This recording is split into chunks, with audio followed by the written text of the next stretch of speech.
Okay, so we're ready to begin the back end. And as you can see, I'm sitting in the back end over here on my computer. I've got the front end running, although for the moment I don't actually need to. So we're going to go ahead and initialize the project. Remember that we had created some files here. These are all empty right now.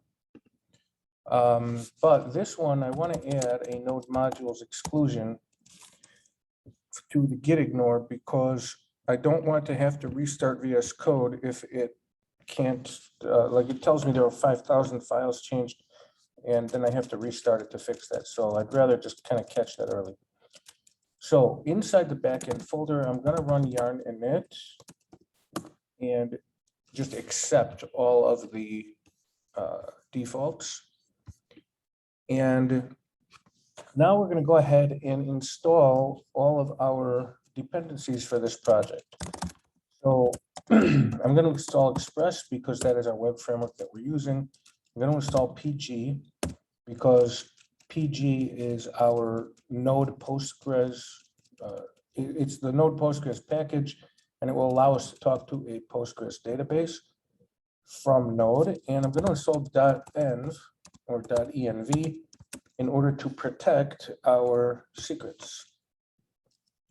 Yarn add express pg and .env. Excuse me, and then we're going to install our dev dependencies, yarn add, of course, and these are dev dependencies. It's going to be nodemon, which will restart our server every time we make changes. Jest to allow testing, Babel Jest to allow testing in Jest with ES6, and super test, which is the it's the basically browse the web client that we're going to use, the HTTP client, to make assertions on our backend, or on the Express backend, I should say. Okay, so now that we've got these things installed, I'm going to modify package.json to use them. So as I said, for dev here, we are going to, this should be scripts. These are our yarn starting scripts, and here we're going to say dev is going to run the nodemon from inside this node modules folder. And because we're going to be using ES6 imports, I'm going to say experimental modules.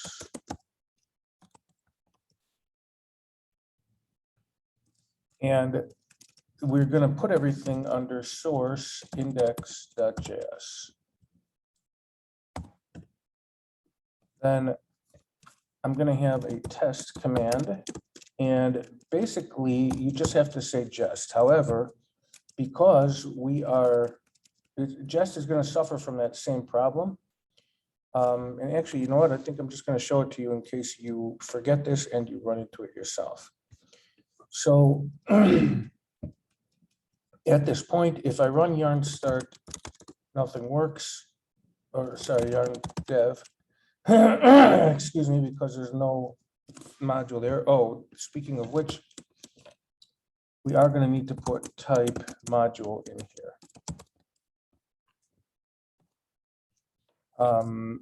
Okay, so we have to create an index file now. So I'm going to touch source index.js, and now yarn dev is going to start up with nothing going on in there, right? And to show that nodemon is working, we can console log something if we really want to, and we can see that it's working. So inside the index file here, I'm going to go ahead and I'm going to create a test file now. And what I'm going to do is export default, just an empty function like this, because I just want to make sure that Babel is all set up. So I'm going to run yarn test now. And it's telling me there are no tests. So let's create one. We're going to touch a source server.test.js. Now, when I test again, it's going to tell me there are no tests in the file, right? Your test suite must contain at least one test. So in here, we're going to say describe server, and it exists like we always do.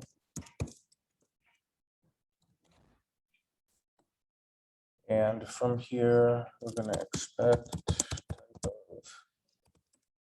of app, I guess.